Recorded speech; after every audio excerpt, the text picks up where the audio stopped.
Welcome to the Boneyard with Steve Roberts, and as always, I am your good friend and host, Steve Roberts. And here on the Hump Day edition of the Yard, it's also birthday eve.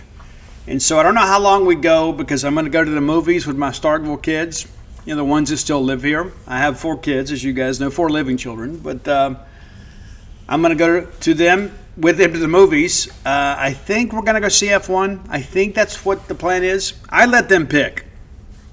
I just want to be with them. You know what I mean? And the older they get, the busier they get. Everybody's got jobs, and of course, Ian's got school, and of course, me and my youngest daughter will leave for Harvard Law at the end of the month, and so I got to get these opportunities in when I get them. So we'll get it going, and we'll get the show up, and then we'll go. We'll figure it out. Probably run the article in the morning, so if you're listening to this based on the article, many of you like that embedded player, you'll be listening to this on Thursday. But we'll have it up Wednesday evening. But it's been a busy day. It's been a busy stretch. Let me think here for a second. What do you guys want to talk about? I don't know. Maybe Ace Reese? Yeah, we'll talk about that. Got a pretty lengthy what we're hearing over on genespage.com for VIP members. Just kind of framing things up. I'll do some of that with you guys today here too. Can't give it all away. But a great day for Mississippi State baseball. I spent some time last night with Brian O'Connor. Had a chance to kind of get some comments from him. If you're a Gene's Page VIP member, you can read everything he had to say about Ace Reese and about that situation. There's benefits in membership. Yeah. Also had a chance yesterday to talk to several of your current and future players. I spoke to Aiden Teal, center fielder from Virginia. We played against his older brother Kyle Teal in the 2021 College World Series. And Aiden Teal is among the most well-spoken college athletes that I have ever interviewed. Incredibly articulate. I think you're going to enjoy having him. He's a draft-eligible sophomore, so we'll have to kind of wait out the draft, but I understand his asking price is going to be pretty substantial, So we'll see how that goes, but you can read that for free over at genespage.com. It's also on my socials and distributed out on our Facebook page. Give us a like, go check us out. You'll be glad you did. But, a lot going on. Also interviewed Parker Rhodes, one of our freshman signees that'll be making a move to Starkville this weekend.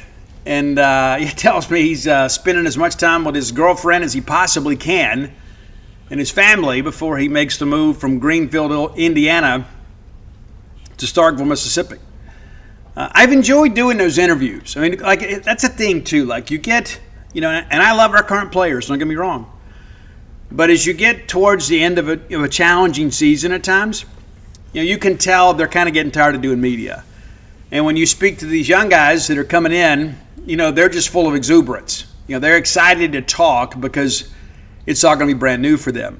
And I share that with you just because it's really the same thing like with college football recruiting.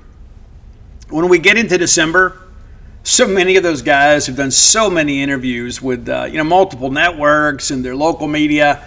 They're just so ready for all that to be over. And then you call one of those juniors that just got their first couple of offers, and it's like you're reborn yourself. I don't know how many phone calls I've got left in me to high school kids, to be honest with you. I've been doing this for almost 30 years now, and I do enjoy covering recruiting. I do. I do enjoy the team stuff a lot too. And that was one of those things in the beginning. I was just kind of a feature writer and then got into covering recruiting. I was just a recruiting guy for a while, and that was great when I worked with Scout.com and Fox Sports. But I enjoy watching these young people as recruits come here, achieve something of note, both athletically and academically. This weekend, our buddy Bryce Chance is going to get married. Our friend Stone Simmons got married last weekend, and so to see them come here as young people and mature into young adults, get their college degree, do some amazing things on the baseball diamond or the football field or the basketball court, and then to see them kind of take those first steps into adulthood, it's very rewarding to see. I know many of you share that same thing, and that's one of the things about the transfer portal I think we've lost a little bit, the ability to kind of follow a young person's career all throughout their college days and spend them at one place. It just doesn't happen that often. But it happens a little more often in baseball than maybe perhaps football. But, we've had some cool things in basketball. It's like Cam Matthews. I think it's one of the things that makes Cam Matthews so beloved, right? Is he played in the infancy of the transfer portal and never really thought about going anywhere else because he loved all of you. He loved Mississippi State. And he is a guy that will be able to come back to Humphrey Coliseum at any point in his life and get a standing ovation because of how hard he played for the Bulldogs. And I think in some respects we've kind of lost some of that in college athletes. And it makes you appreciate guys like him even more. Now, the other side of the coin, too, is we've had some pretty cool guys join us from the transfer portal, too. Like you think about Noah Sullivan, right? A fan favorite. Everybody knows Sully. He was at USC Upstate and will be back next year provided he doesn't get drafted high enough to go. That's a decision he'll have to make. Spoke to him yesterday, too. That was a free article, too. Interviewed Bryce Chance, Aiden Teal, Evan Sierre, Noah Sullivan. And you can read their comments about Coach Brian O'Connor and his staff, their expectations for next season. That was a fun story to write, too. A lengthy story, but a fun one to write. Kind of worked on it pretty much most of the day. Got it wrapped up before I went to go meet with O'Connor. And that's the second sit-down he and I have had in as many, about 3 weeks. And look forward to the next one. I think part of that, too, is letting you guys kind of get to know him, too. It's not just me building a relationship with him. It's him building a relationship with you. And you get to see really what he's about. And I think the fact that this Ace Reese thing worked out so favorably for Mississippi State says a lot about this staff and a lot about Ace Reese. Let's thank our friends at Bulldog Burger Company, longtime sponsors of this show. We love Bulldog Burger Company. They know how to feed folks, and that's why you go in there, right? Maybe you want an adult beverage. Maybe you're going to hang out at the bar. That's cool, right? I go there because I enjoy eating. I don't just eat for survival or sustenance. I eat for enjoyment. You can eat almost anything, but why not eat something that is delicious, that brings joy to your life? And that's what happens when you go to Bulldog Burger Company. Have those spring rolls as your appetizer. Make them a regular part of your beauty care regimen because they will make you and everybody around you better looking. We need to make the world a more beautiful place. Eat more spring rolls. And then find a great restaurant quality hamburger. Work through that extensive menu. Find your own favorites, whether it's the Bryant, the Smokehouse, the Freshman 15. That's a classic. Been on the Bulldog Burger menu since the beginning. And then get that chocolate shake to go. You can ride that ride home with a smile. Again, 3 great locations to serve you: University Drive in Stark Vegas, Gloucester Street there in Tupelo, Lake Harbor Drive in the Ridge and Flowood area. And you never know, Bulldog Burger Company may be coming to your town. So if you're on the way to our town or you're in our town, go put your feet under the table at Bulldog Burger Company and let their incredible staff satisfy you with a great dining experience. Bulldog Burger Company, the place where people go to meet. M-E-A-T. Okay, confession time. I woke up yesterday morning expecting Ace Reese to go in the portal. I did, and that's based on multiple conversations. And this was a real thing. Like, I've seen some people out there that have tried to suggest that there was not a lot of substance to all of this, and that is basically an admission of poor sourcing. Because I can tell you, everybody that covers Mississippi State baseball can tell you with confidence, and I include my competitors and all that, this was a real thing. This was very much a real thing. I know a lot of people are like, oh, nothing ever happened. Guys, this was very much a concern in a situation that had to be addressed. It was successfully for Mississippi State. But I would say around mid-morning yesterday, the word kind of began to circulate behind the scenes. This is going to work out favorably for Mississippi State. And so we're just kind of sitting around waiting on the thumbs up. I couldn't wait for you guys to know. I wanted to know for sure myself, even though I believed the people that were telling me this. But until you know it, you don't really know it, right? I mean, how many times have we gone through these situations before where you think you got a good handle on things, and then all of a sudden you find out maybe your sourcing wasn't correct. And that's happened. I remember, especially early in my career, you didn't know who to trust. About 30 years into this thing, I've established a pretty good network of sources. I don't get them all right. Like the David Hickson thing, I'll be honest with you. I just could never get good sourcing on that one. I knew that he was in the mix. I knew that we were in the mix with him. I even spoke to Jose Cruz Jr., but just never could really get it dialed in. And that's how that happens sometimes. I mean, there's so many names and so many recruitments that you have to follow, and sometimes you're just not going to get a good read on stuff. That's just part of the deal, And then on the other side of it, it's like the Loy stuff out of Tennessee. There's a lot of reports about him. And I had pretty good sourcing on that and found out, hey, this is not a real thing.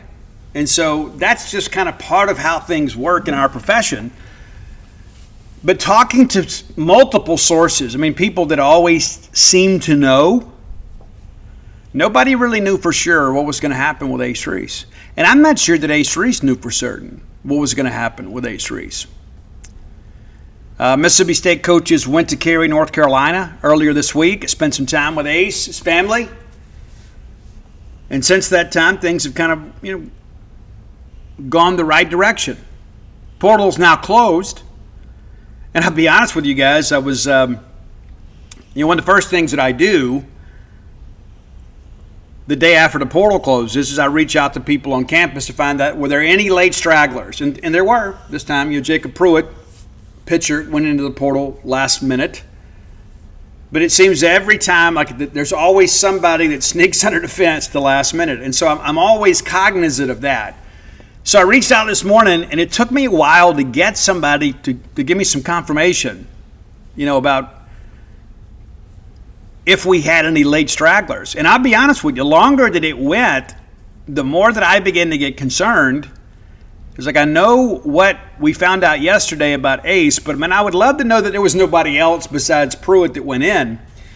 And so it took a while. And the longer that it went, and I didn't even share it in my little work group text, but I began to kind of think about that. I was like, what if everybody is slow to respond? Because what if Ace did go in at the last minute? What if he had a change of heart and went in? There's still the possibility he could return. And that was some of the chatter. What's today? Wednesday? I guess back on Monday is that, yeah, he's going to go in the portal, but there's a pathway back, and he just kind of wants to see what his options are. I think with everybody having agents these days, you really don't have to do that. You know what I mean? You don't have to go in the portal to find out what your fair market value is.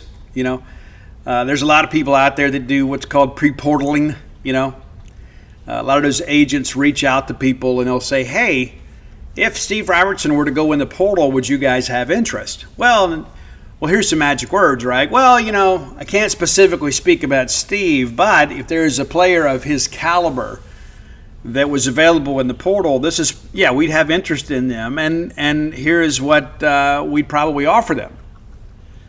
And so it's all a hypothetical, right? But that's how it works, right? Now, one of the things that I've learned talking to college baseball coaches here in the last couple of days is that there's not a lot of people that really care about that anymore. Now, I think with this new college sports commission, people will probably need to start caring a little bit more. And just because of the fact there's a new sheriff in town, there's a new arm of the enforcement staff of the NCAA, and they say that there are going to be much more severe penalties for tampering and the rev share piece and things like that. And I'm told there's some schools out there, Mississippi State not one of them, but I'm told there are some schools within our league that are overcommitted in rev share. And there are penalties for that, right? But because of the fact that Ace Reese negotiated and settled his deal in advance of the House settlement, his deal with us, the rules of the House settlement don't apply, if that makes sense, right? Because he got the deal done before the judge ruled his deal was basically in the NIL era rules. And as you guys know, that was a little more like the Wild Wild West. And so anybody that approached him after that would have to construct a deal that complied with the House settlement regulations. And from what I understand from people close to the situation, it was going to be extremely difficult for them to even get anywhere close to what his financial compensation is expected to be at Mississippi State. At the end of the day, when all this business stuff is kind of behind us, I think it's important to understand this was not a cash grab, as some people tried to kind of make it out to be. The reality of it is Ace came to this decision within days of Brian O'Connor being hired. And so, and listen, if Ace has a good agent, and I know who his agent is, but I don't know him personally, I don't have a relationship. But Ace's agent, I'm sure, is like, hey, this is the right thing to do, right? This is, before we get into this new house settlement stuff, you're not going to get a better deal. And so I'm sure there was probably like a sense of urgency, right? A sense of urgency to kind of like, hey, we need to get a deal done. And if you're Ace Reese, it's like, okay, let me get it done. And then, and again, that's just my opinion, okay? Please understand, this is my opinion. My own speculation. But he's having to make a deal, and he doesn't even know the coaching staff, right? He knows Justin Parker, but you got Kevin McMullen coming in, a new hitting coach. Hey, does his hitting philosophy jive with my hitting philosophy and kind of what's been successful for me? Brian O'Connor is a name that I know, but I don't really know him. I've had a little interaction with him and, my exit meeting and things of that nature, but, I don't really know him. And you got to think, too, there's a lot of coaches out there that would love to have had Ace Reese. He didn't really know them either. And so I think really at the end, and this is kind of based on some sourced information, I think in the end, Ace just needed to know for sure. Needed to know for sure that he was at the right place and that this was the best decision for his career. And Brian O'Connor said that last night to me, not specifically about Ace, but he said everybody has to make their own decision for their own reason. And you can't take that stuff personally, right? I think about, we had a young man in the portal that we were recruiting, a defensive lineman. I can't remember his name, and it's really not important. But, we met him. What we felt, obviously, was an opportunity, for him to make a little money and play college football in the SEC. He told me, I didn't put it in the interview, but he told me, I'm probably going to end up at this school because they're offering me a little bit more. And the reality of it is it wasn't for him. It was for his family. Because he had a father that was disabled and a mom that was just kind of a paycheck-to-paycheck employee. And so every dime that he made, he was sending back to his family. And so when you look at it in that aspect, it's like, I kind of get it. And God bless the young man for doing that, right? And there's a lot of people out there, that's what they're dealing with, right? Everything they do is not just to advance their own wealth. There are a lot of people out there, young people, that are helping support their families. Really not so much in baseball. But the reality of it is there's a lot to all of this. I'd like to share with you, too, breaking news. Drew Wires from Bryant has committed to Mississippi State. There's your other shortstop, right? So you're getting this as I'm getting this. Drew Wires, 6'2", 200-pound senior shortstop by way of Columbus, New Jersey, from North Burlington County Regional High School. Wow. Transferred from the Manhattan Jaspers. We know them, played one season for them. This is like incredible. He goes from Stetson to Manhattan to Bryant and now to Mississippi State. We were just talking about, some guys move around a good bit. But, you needed a second shortstop. Good year. He had 407 last year for Bryant. 11 doubles, 11 home run, 50 RBI. Walked 26 times. Struck out just 17. Also had 9 stolen bases. Yeah, that'll play, right? But yeah, an interesting guy for sure. But yeah, again, you guys are getting it as I'm getting it. In the sophomore year at Manhattan, he was an all-MAC selection at third base. And at Stetson, he played third base. But made the move to shortstop this year. Interesting, to say the least. But, he's just kind of listed as an infielder. Could be a guy that factors in at second. Who knows? Could be a guy that factors in at third. Who knows? But, yeah, he's listed as a shortstop in the database that I'm looking at. But either way, another piece to the puzzle is now in place. Now, kind of back to some of this Ace Reese stuff, too. Knowing Ace and his family the way that I do, right, and it's not that we hang out and go to rock concerts together, but I've had multiple conversations in person with Aaron and Christina Reese all throughout the year. I can tell you that they're happy here, that they enjoy the baseball social circles, and they've gotten really close with a lot of our baseball parents, and that's a great group of people. I can assure you of that. And it's difficult at the end of the year when guys graduate and transfer and things of that nature, but Aaron and Christina Reese are great people. Great people. And as is Ace. And I remember last year, I had written an article, and I had miscalculated Ace's age, and I thought he was going to be a draft-eligible sophomore. And Christina messages me and says, nope, he's not draft-eligible. You're stuck with him for 2 years. And it's kind of funny looking back at that in hindsight. But the thing that I go back to with Ace, and I had a Major League Baseball scout mention this to me when it happened. When all this first kind of bubbled up, the first discussions, and these discussions about Ace potentially transferring began in season, long before Chris Simonis was fired. And I'm not saying they started with him, but there were a lot of rumors out there that multiple schools in the SEC were going to make a run at Ace Reese. Now, the thing that I would say about that, too, is we are Mississippi State. Okay, now you might come get us when it comes to football occasionally. You might come get us when it comes to basketball, but, the chances of us just kind of sitting back and letting you punk us in baseball, not going to happen. Not going to happen.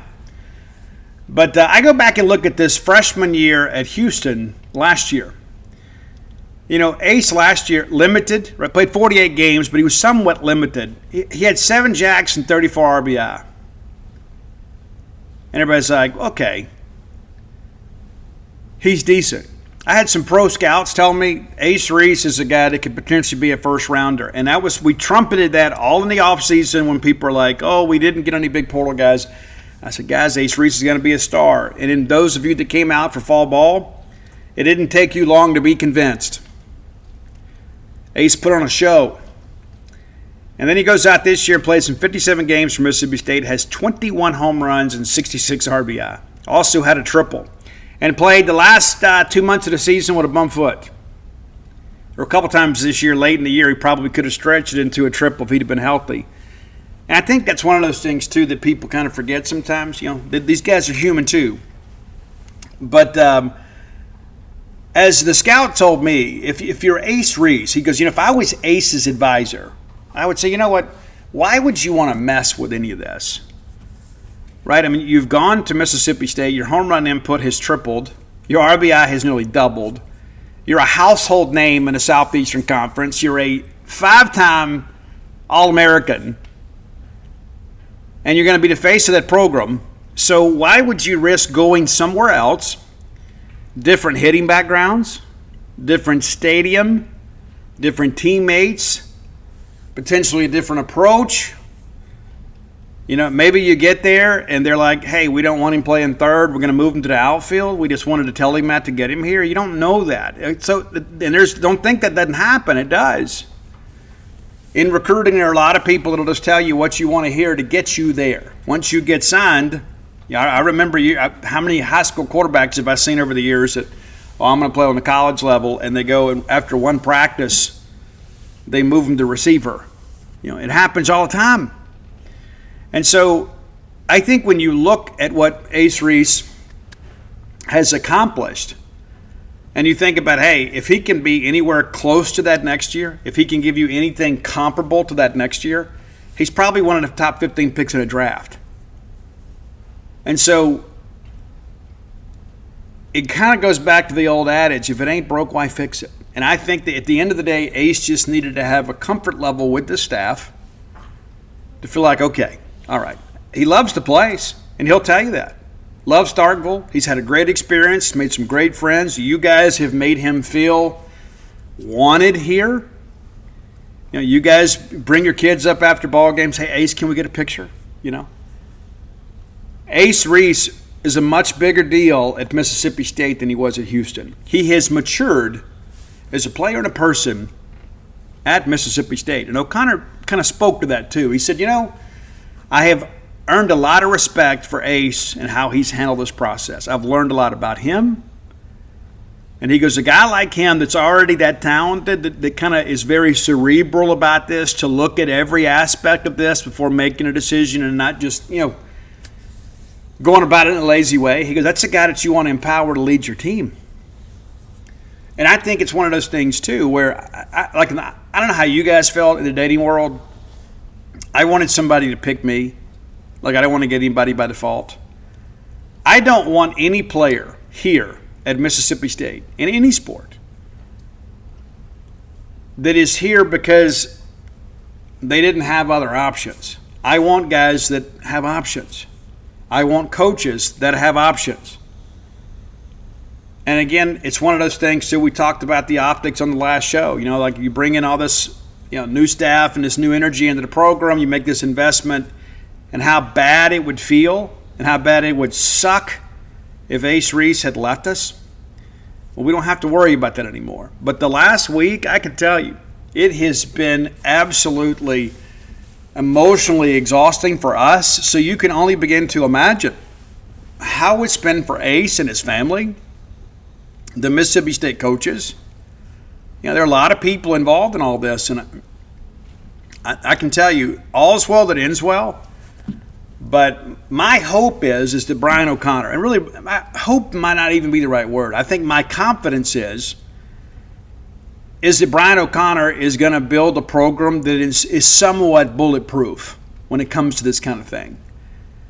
Because he's going to have guys that he has the benefit of building a relationship with over a longer period of time, right? And I think that's an important aspect. If you talk to his former players, man, they swear by him. Stephen Schock messaged me and said, hey, you know, you guys have got a great one. You're going to love him. Interviewing Aiden Teal yesterday, you know, he's like, there's nobody in the world I'd rather play for. And he talked to James Nunnally, same thing. He went to Virginia to play for Brian O'Connor. All due respect to Virginia, he didn't just pick Virginia because of Virginia baseball. He picked Virginia because of the architect of Virginia baseball. And so he's following him. He talks about Coach McMullen and things of that nature. And Bryce Chance made a comment yesterday. He goes, man, if you talk to some of these guys in Virginia, they would die for Coach O'Connor. And so I think you just got to give Coach O'Connor some time to build these relationships, to let these guys kind of get to know him a little bit. And, I mean, listen, you think about, you know, in your own life. I mean, how many times have you gone through a situation where your supervisor gets promoted or takes another job or gets fired, right, or retires? And you bring in somebody new because we all have some adverse feelings about change.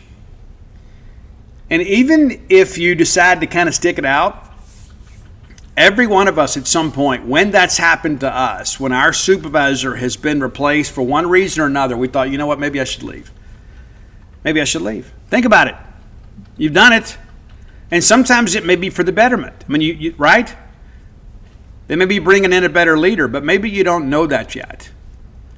And so I would just encourage you, not to judge Ace Reese by standards you're not willing to judge yourself by. But at the end of the day, I'm thrilled that Ace is back. I'm thrilled that Aaron and Christina are back. And she messaged me yesterday, we can't wait to be back. You know what, Christina? We can't wait for you to come back either.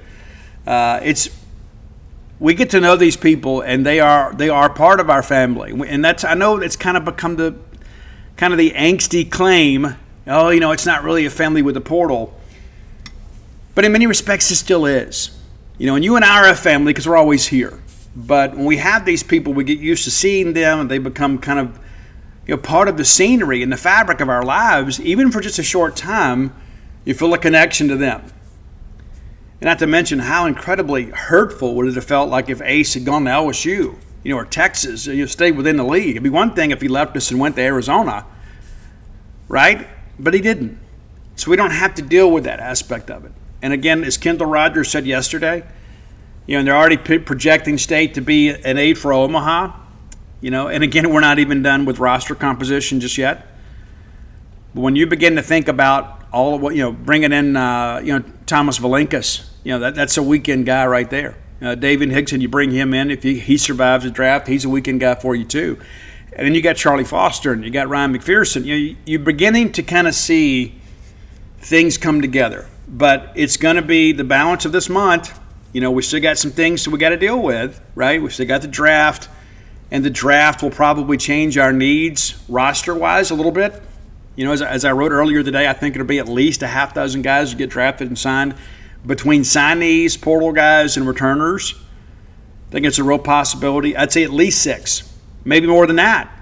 And so how that impacts you, and of course, you know what the Parker brothers are going to do now. I mean, you know it, right? So I expect that we'll lose those guys, but Landon Harmon too. But so you're already kind of preparing for that, and you'll adjust if it doesn't work out the way you think it's going to go. But this portal process is probably going to take us into fall enrollment. You know what I mean? Like, I think it'll be something that we'll readjust and pivot based on kind of what happens in the draft. And of course, with with Wires coming on today, that's one less thing to think about. But again, he's a senior guy. He's draft eligible. We'll see what happens with him. But I think it's safe to say that Brian O'Connor is going to put the best possible product on the field this year. And it's going to be one that I think makes you proud. And so, again, we discussed it last year. If you were thinking about giving up your tickets, aren't you glad you didn't now? Right? There were so many people, I'm just going to cancel my tickets. Aren't you glad you didn't? And it was a difficult stretch for a while, for sure. But I think most of you feel like kind of the dark cloud has been lifted. And now we can just kind of get back and relaxing. We don't have to talk about, hey, we need to make a coaching change. We don't have to feel that way anymore. We can have this unbridled exuberance about Mississippi State baseball again. And I think that's a great thing. All right, so it's an obvious one today. Our player of the day obviously is Ace Reese. Yeah, it's Ace. And the player of the day is brought to you by Blair Chandler at closewithblair.com. 601-500-2344. 601-500-2344. Blair Chandler has been in the mortgage industry 24 years. If you're looking to purchase or refinance a home, look no further than Blair Chandler. He's one of us. I can tell you, he's been biting his nails and living with bated breath, awaiting this Ace Reese decision, and because he rides a wave of emotion just like you and I do.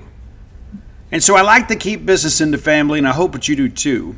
And Blair is a big part of our family. Get his 24 years of knowledge and expertise working for you. He can get you to the closing table when so many others can't. Thus the name Close with Blair. So whether you're looking for your first home, your next home, or your retirement home, hit him up directly. That number goes right to him, not through a call center or receptionist. That is his personal cell number. Be sure and use it for your mortgage loan origination needs. All right, time for today's top 10 list. I feel like this is Ace Reese Day, and it certainly should be. Brought to you by Kalido Guitars. I had people recently hit me up. Hey, Steve, what's the name of that guitar shop? It's Kalido Guitars, C-A-L-I-D-O, guitars.com. Based out of Lake Jackson, Texas. It's a Mississippi State-owned and operated company. They want your business. They're willing to give you some incentive to get it too. Whether you're looking for a beginning guitar or professional guitar or anything in between, electric, acoustic, classical guitars, you can find it all. And all the accessories, you can get a guitar case, a gig bag, anything you need guitar related. I got a great guitar stand from them, which I love. And you don't need your guitar leaning up against the wall. Don't do it. It'll bow the neck. I'm just telling you, you're not going to be happy with how it sounds. You got to protect your instrument. Get the stand, get the case, put it up so it's safe. Now, Kalito Guitars, Bulldogs through and through. If you make a purchase from them and give you the promo code BSR, just mention BSR to them, you're going to get 10% off your purchase, whether you do it in person, online, or over the phone. 10% off your purchase. No shipping and no sales tax unless you live in the state of Texas. In addition to that, 5% donation made to the Bulldog Excellence Fund. What a great deal. I wish more businesses operated in this way. Don't you? Some other Mississippi State businesses, they sponsor the show. They're trying to make sure that you guys are well informed about Mississippi State sports. So why not pay them back by making a purchase at a discounted price? You get the Ken Folks discount just by listening to this show. Again, promo code BSR at KalitoGuitars.com. All right, so here we go. Top 10 Ace songs. Ace. Not top 10 is from the band, but top 10 Ace songs. There'll be Ace somewhere in the song, or in the artist, right? Or in the lyrics. We'll start with George Strait's Ace in a Hole. Maybe you guys are familiar with that. We hadn't done a lot of George Strait on the show.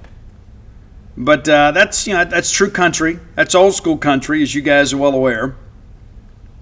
But that's a good place to start.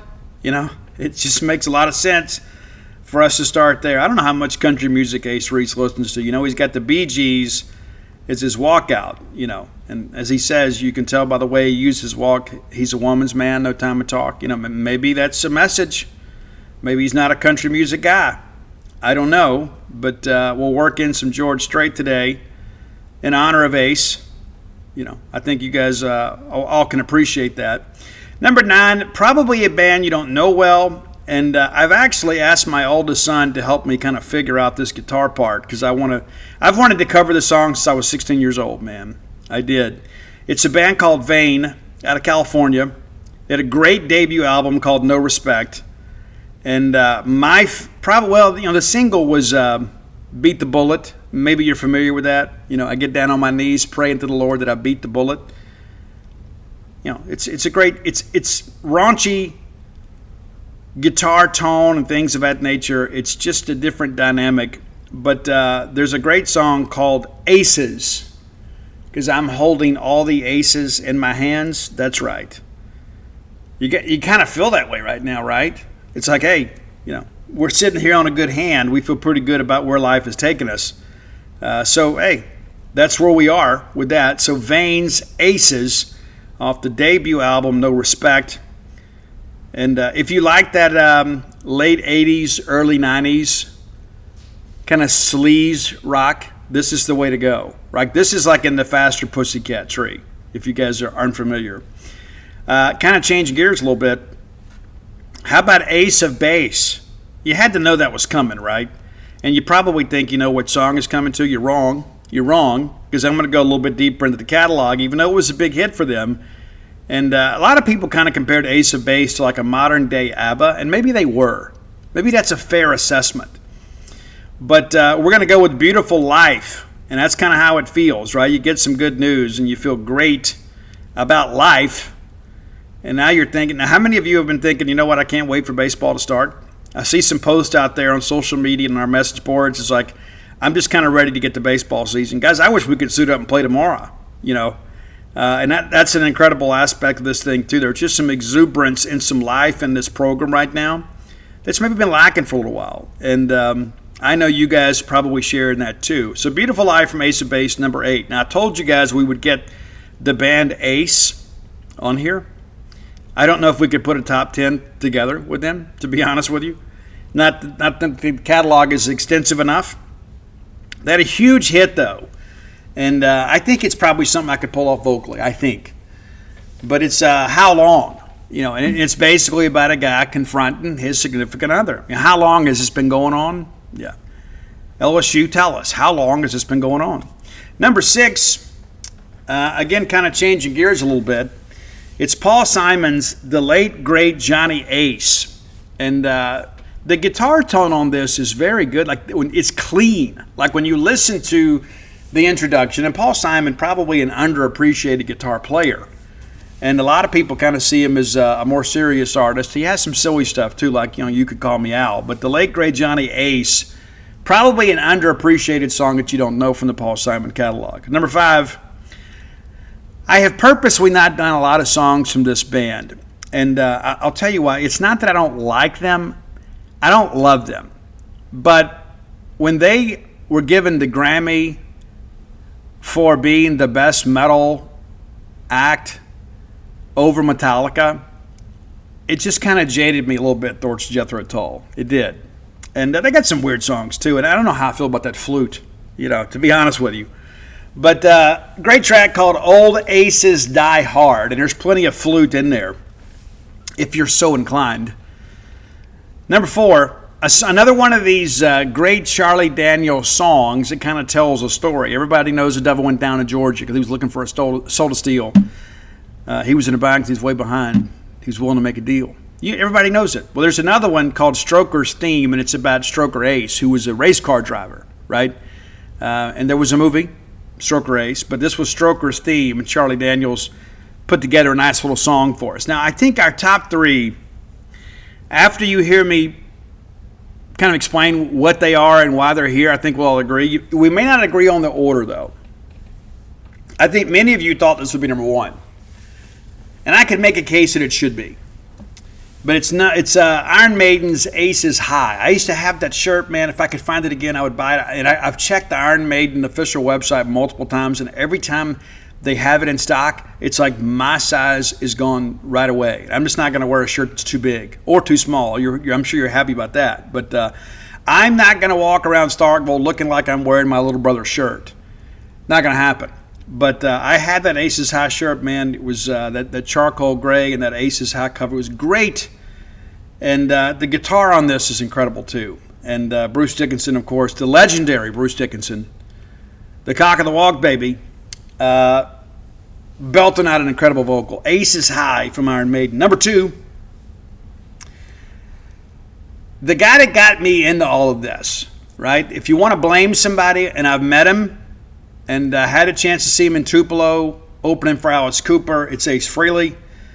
And I've got the Ace Frehley Space Ace shirt, kind of like the solo album cover. But after Ace left the music business for a while, and he had some alcoholism to deal with and things of that nature, and there was all this on-again, off-again relationship with Kiss. And when he left Kiss, I'll be honest with you, it was hard for me to accept the new lineup. It bothered me because Ace was my favorite guy. I love everybody in Kiss when I was a kid. And I remember watching Phantom of the Park or whatever it was. And I thought those guys were superheroes, man. I did. I loved Kiss. And, I lived, of course, in the Bible Belt. We had so much, you can't listen to Kiss. It's devil's music. It stands for Knights in Satan's Service. And, there's a lot of things that we can do. We can mislabel a lot of things because we're scared of them. And it's so interesting. I remember a couple of years ago, Paul Stanley tweeted out, why is going to the club more important than going to church? What's wrong with living life with a code? And but anyway, Ace leaves Kiss, kicked out of Kiss. I was bitter. And Ace comes back. And I love Ace. I love Ace's music. I think he is an underappreciated guitar player. And listen, back in the 70s, there wasn't like the technical metal sound. That's kind of what happened with Ace too. That there were a lot of guitar players that kind of built upon the foundation of which rock music was created, and guys got to be a little more technical. Randy Rhoads comes in and changes the game. Right? Everybody started studying classical music to get better and get on the fretwork. Eddie Van Halen changes the game. But Ace came back, and Rock Soldiers. And I started to play a segment of this to open the show, but I couldn't download a solid sonic clip. But I love it. It says, Rock Soldiers, how do we know? Because Ace is back and he told you so. It's great. I'm almost strapped up and played that part. But Rock Soldiers from Ace Frehley, number 2 on your list. But number 1. And it's probably because I could jump up and down in this house right now with excitement. And I remember playing this whole rock band with my kids, and I used to jump around the room just because I wanted to be silly and have fun with my kids. But it's Ace of Spades, Motorhead. That's right. And I read something online a while back. Somebody was trying to say that it was a cover. It's not a cover. There have been some other songs entitled Ace of Spades, and there have been a lot of people that have covered Motorhead's Ace of Spades. But Lemmy Kilmister didn't need to borrow music from anybody else. God rest his soul. But Motorhead, and some of you young bucks too, like you want to put some hair on your chest. You know what I mean? It's like, listen, I get it, man. We had the Revlon rockers of the 80s, and some of them were super cool, right? But if you really want to go back and listen to it, like a band that influenced a bunch of those bands, it was really more about music and attitude than they were image, it's Motorhead. And I think you'll appreciate, not just the bass line, but some of those guitar riffs with Motorhead were so great. And I love all the up-tempo stuff. I know you guys do too. That's your number 1 track. On Top 10 Ace songs, Ace of Spades from Motorhead. I think you'll dig it if you don't already know it. And play it and think about Ace Reese hitting the home run to beat LSU. How about that? All right, next segment of the show brought to you by Campus Bookmart, a Starkvillian institution. Man, we love Campus Bookmart, and why? Because they have the things we want, and that's more Mississippi State merch. My birthday is coming up tomorrow. If you are thinking about buying me something, number 1, cash is always a wonderful gift, but if you want to be thoughtful and just go pick out something for me, yeah, I'm an XL, and you can hook me up at Campus Bookmart. Every Bulldog on your shopping list, whether it be for birthday or holidays or whatever, they want more Mississippi State merchandise. And let's support a Starkville business that has been there for us for decades now, right? They always have the latest in Mississippi State apparel, great gift ideas, and everything you need to detail out your fan cave.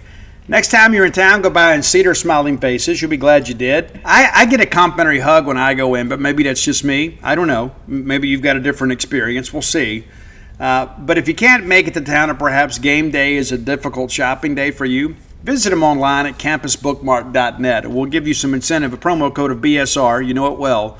Beautiful Steve Robertson. That gets you free shipping on all orders over $75. Any order less than 75 bones, absolutely incomplete. Again, that's campusbookmart.net.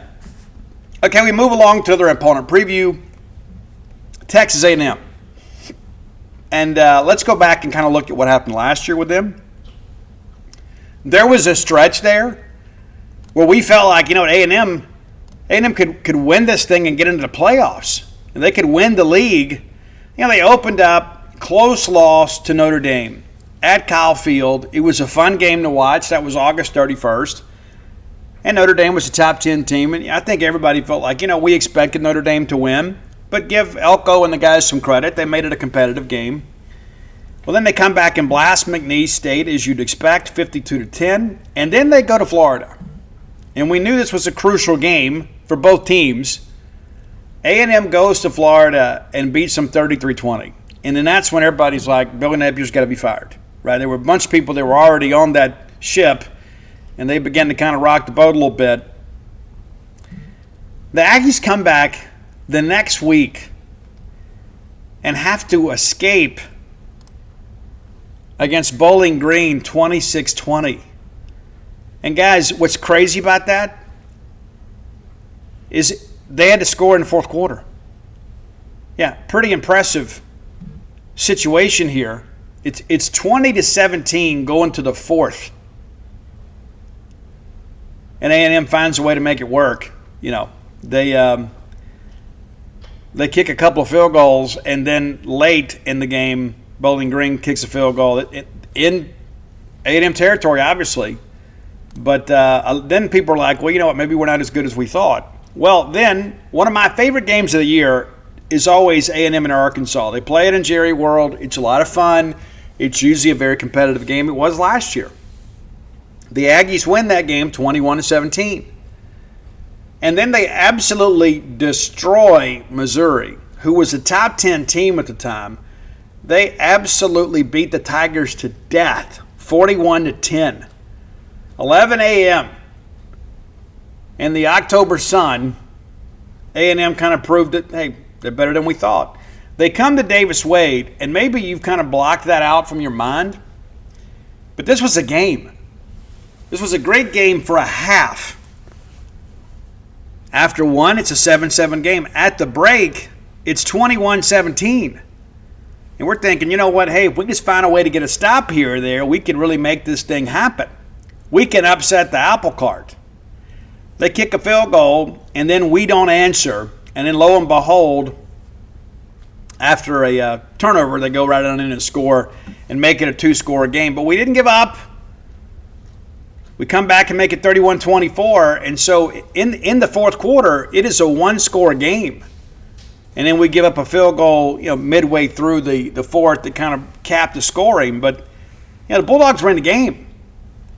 And so, again, everybody's like, I just don't think these guys are for real. Well, then they beat LSU, who was number 8 at the time, 38-23. And at that point, they controlled their own destiny. They could do whatever they wanted to do. They were undefeated in the league. They'd already had a couple of top 10 wins. And you're thinking, you know what? Mike Elko's got the Aggies rolling. They're going to be fine. And what do? They go to South Carolina and lay an absolute turd and get beat 44-20.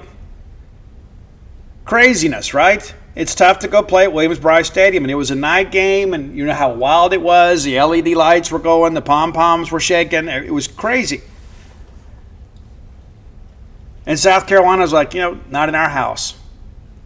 And then all of a sudden, things got a little complicated for A&M. They get New Mexico State. They go to Auburn and lose a barn burner that goes 4 OTs. They lose to Auburn 43-41. And at that point, it really felt like, well, this is all over and done with. And just to make matters worse, they host Texas at Kyle Field for the first time in forever, and they lose 17-7. And then they go to play USC in Vegas, in the Vegas Bowl, and get beat 35-31. And so, you end the year on a 3-game losing streak and losing 4 out of 5. And so a lot of people are like, you know what, this isn't what we signed on for. Especially when we get through what we thought was the meat part of our schedule,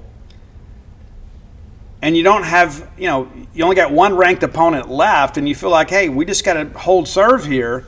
And rather than winning 3 of the last 4, you lose 3 of the last 4 of the regular season. It doesn't work out well for you. Now, let's look at this year's schedule. And again, many of you were in attendance, not all of you, but many of you were in attendance last year. We played them, and it's just like, kind of let that one get away. They'll open up this year against Texas San Antonio. The Roadrunners will be in there August the 30th. It'll be a night game, so if you're so inclined after our game, you can get home and watch that. They get Utah State and Kyle Field the next week, and then they go to Notre Dame, which will be difficult. It's going to be another night game. And so you're going to open up with 3 non-conference games, and one of them is a real challenge. So you're probably 2-1, I think, before you host Auburn. And this is a big year for Hugh Freeze, as you guys know. He's got to win this year. And then they play Mississippi State.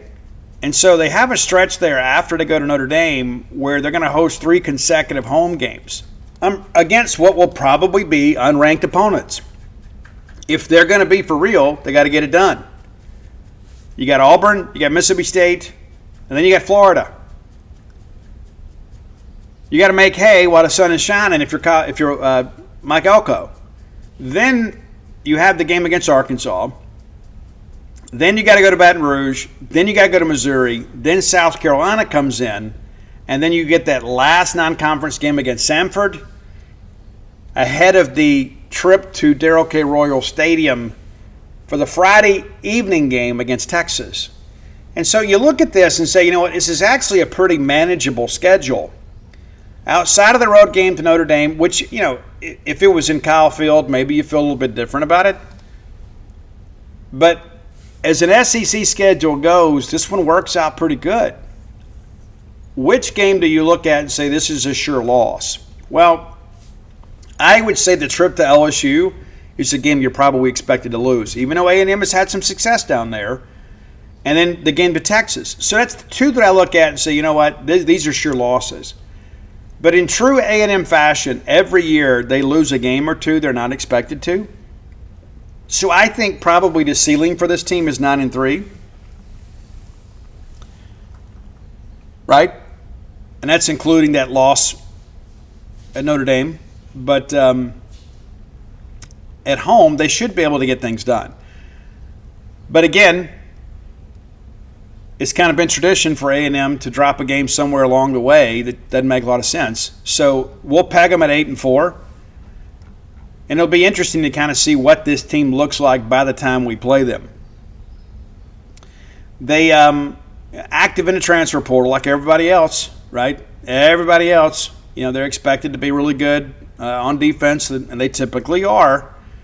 And they'll go there. I suspect defensively they'll be a team that is consistently among the top half of the teams in the league when it comes to defensive play. I think that's what you'd expect as well, too. The offensive line is really good. So they should be able to run the football with great success. I don't think anybody expects anything different. Makes a lot of sense. Just it seems that A&M, Texas, they have a lot of guys that grow up in their state that play offensive line. So you'd expect them to consistently be able to put good offensive lines on the field. It's so incredible, though, when you think about, how many quarterbacks have taken snaps there. We'll see. We'll see how things go. But, Marcel Reed at times last year was an exciting player for them. Looks like it'll be his job. We'll see. Got to get a little bit better, I guess. They did hit the portal. Got brought in Jacob Zeno, so we'll see how that goes. But I think Reed's probably the heir apparent there. Mario Craver is there. And I will be honest with you, I think it's a weird fit. There's a couple reasons why. Number one, it's a run-first offense. It'd be different if he left us and went, to a pass-happy scheme. That would make a lot of sense. This one doesn't really make a lot of sense to me. He is not the most big and physical guy, so I think he is going to struggle at times to block on the perimeter. Not to mention, too, he's going to a defense-first type program. A&M is not a team that has really prided itself on explosive offense. It's always been kind of a run-first, defensive-minded deal. It just has been. Even when Jimbo was there. That's what they did. That's what they were known for. And things didn't work out well. They had the one big year in 2020. That's pretty much it. And so I think it's an interesting fit. I don't think Mario will replicate what he did at Mississippi State on the field. I hope he doesn't replicate what he did off the field. I hope he gets it together. Casey Concepcion was another guy that State chased a little bit too. And another upgrade for the Aggies there. Transfers in from NC State. Was one of the top receivers in the portal, no question about it. So that'll be interesting, right? And again, we talked about the offensive line, but it's so interesting. Le'Veon Moss is a guy I like a lot, but he's had trouble staying healthy. When he's healthy, though, he has been electric. So we'll see how things go with him, and wish him the best, right? And I think again, Mike Elko is a guy too that is always going to be solid on defense. I don't think they're going to have these big letdowns, and I think that their defense will keep them in games. That defensive line, kind of a new look group. We'll see. We'll see how things go. Again, they hit the portal and brought in T.J. Searcy. That's a guy, obviously, that has knowledge of the league. But we'll see how that kind of comes together. And linebackers always going to be part of the deal there. Scooby Williams, a name that most people know. The secondary was a bit of a Achilles heel for these guys last year. That they believe they've addressed that in the portal, and so we'll see how that goes. But when you start thinking about kind of what's coming back for them, they've lost some pieces. Again, to me, that kind of justifies the prediction of 8-4. It just makes good sense to me. Maybe you guys see it a little bit differently. But again, that schedule is somewhat favorable. So if they can get some semblance of rhythm, they could be a team that kind of makes this thing interesting. I don't think they're good enough to get to the playoff. I don't think they're good enough to get to the SEC championship game. But the schedule itself is very manageable. So I think it'll be another one of those years where everything seems to be good but not great. And Elko's a guy too at Duke. They kind of figured some things out with offense when he was there. They were pretty good on defense, but let's be honest, recruiting to Duke and recruiting to A&M, you're going to get a different brand of athlete at A&M. It just kind of is what it is. And again, great hire, and he was the I say it's never the first name. He was the first name, and everybody said, oh, no, they're kind of moving on from this. And then they kind of circle back after there was discussions about Ross Bjork hiring the interim. Maybe you've remembered that. I don't know. But it's so interesting to look at these other teams. And again, I don't like the placement on the schedule too much, just because of the fact that I'd love for them to be coming back home or going on the road after us and or have somebody around us that's going to require a big emotional investment. Just don't think that's going to happen. And so I think, again, that stretch will probably define their season. Probably the difference in a Tennessee and a Florida bowl game. I think you guys probably agree. But, when you got Marcel Reed back there, he can make plays when things break down. And that's probably one of those things that a lot of teams maybe see as a luxury. When you've got the wrong play call, you've got a guy that can make the right play for you. It's all part of the deal. But Reed last year threw for 1,864 yards. Moss ran for 765. Connor Wegman, of course, got banged up. And this hasn't been what they needed him to be. Le'Veon Moss, we talked about him. I really like him a lot. And Marcel Reed, I think, takes some pressure off of him. Amari Daniels obviously was a part of things last year too. They had to kind of renovate the wide receiver room. But that defense did lose some pieces. And again, linebackers are back, and of course they kind of revamped the secondary. But when you think about like that Nick Scorton kid that transferred in there from Purdue that ended up being an absolute monster for them, how do you replace him? That's one of the bigger questions to me, is how do you replace those guys? Albert Regis or Regier, depending on where you're from. Guy in the middle, expecting some big things from him. But, I think this is a good team, not a great team. And we've had some success going down there, but, I don't know. I'm probably picking a loss right now because of placement on the schedule, but of course we'll revisit that when we get a little closer. You never know what's going to happen, what shape both teams are going to be in by the time we get there. All right, final segment of the show, and it's going to be a brief one, brought to you by the Stark Vegas Clubhouse. If you're unfamiliar with the Stark Vegas Clubhouse, you need to familiarize yourself with them. It's the best place to stay in the Golden Triangle. We stayed there for New Year's and had an absolute blast. I think you will too. So if you're bringing a large group to Starkville, and you certainly should, rather than go out there and get 5 hotel rooms or 5 different Airbnbs and being scattered all over the county, why not keep everybody under one roof? I can assure you Mom wants that and Dad does too. You want the kids and the grandkids together so everybody can make some memories together. Life is short, death is certain. Let's be sure that we spend more time together. We always say it, we don't get together enough, and then we never fix it. So this is your chance to fix it. Be the linchpin in your friend or family group. You make the plans, check availability, and say, hey, we're going to do this. We're going to go to the Stark Vegas Clubhouse, whether it's a ball game weekend, some vacation time that you can use in midweek when Starkville's not quite as busy. It's a great time to come to town, enjoy some of your favorite restaurants. Now, Google the Stark Vegas Clubhouse, and when you do, their Facebook page comes up, and you can peruse all of the amenities available to you and your guest. That's super cool, right? The full-service kitchen, the wet bar, the back porch area, the fire pit area, 6 bedrooms, 3 baths. Super cool place. Again, we stayed there. I can't recommend it enough. Booking options come up, Airbnb, VRBO. You can go that route if you want to, but I recommend the Evolve website, and I'll give you some incentive to choose them. Promo code BSR10 gets you 10% off your stay.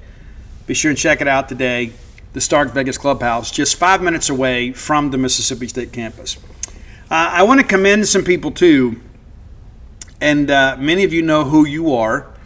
You don't need me to name you, but we have had some people that have really stepped up here as of late, kind of financially for Mississippi State, but in addition to that too, that have lent their expertise to our athletic department to kind of move some of these projects forward. And it takes all of us, and I love it when we have an opportunity to throw business to other Mississippi State people. I think that's important.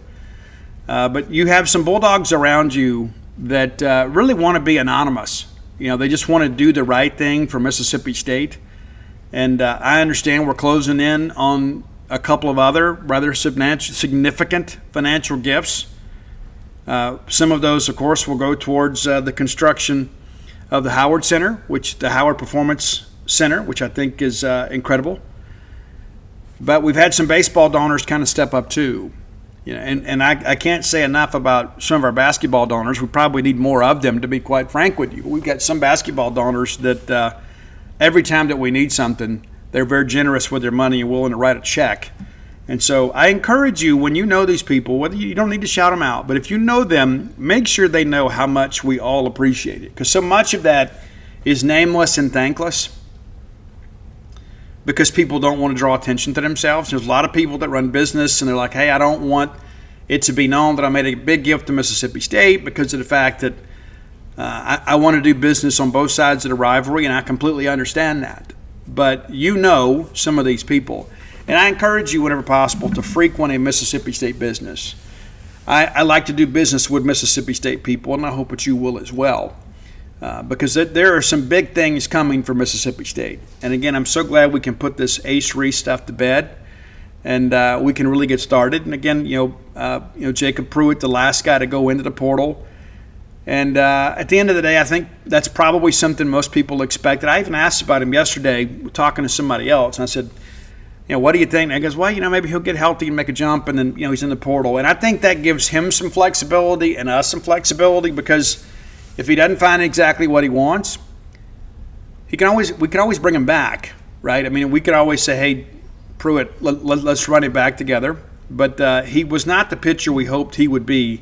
And some of that, I truly believe, is because of the fact that he was hurt a lot. It took him a while to get going. But it's okay to be excited, right? And again, I know many of you are thinking about football season. You're like, Steve, I just can't get excited about this. I get it. But there's a reason we play the games. And again, you think about men's and women's basketball last year. Both made the tournament. We want to take the next step this year. And then, of course, new exuberance in baseball.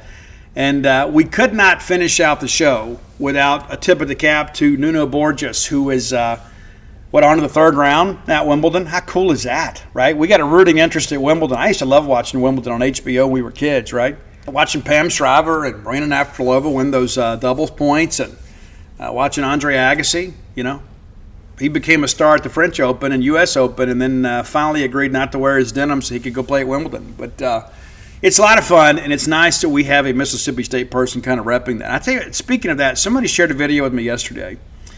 Did you guys know, and there's a TikTok out there about it, that we had a Mississippi State graduate that was part of the Apollo team, and there was some worry that the astronauts in the capsule might run out of oxygen and smother and die in space. And the guy that figured out the workaround to fix it and then talked the astronauts through how to fix it to save their lives, a Mississippi State guy. And again, like some of those people we talked about, one of the reasons you don't know his name is just because of the fact that it was just all in a day's work for him. He did what was right, and that's a Mississippi State alum. Super cool. Abbreviated show today. Again, I'm going to get ready and go to the movies with my kids. But listen, we wish you guys the best. We'll be back with you on Friday for a full-service show. And be sure and check us out over at genespage.com. If you hadn't done so, go to dutynoblebook.com. You can get signed copies of all of my sports titles there. And come float with us at True as Floats by Starkville. Dial 662-268-76 01. But until next time, let's all live our lives. We make more friends than enemies, and people can see a difference in the way we live.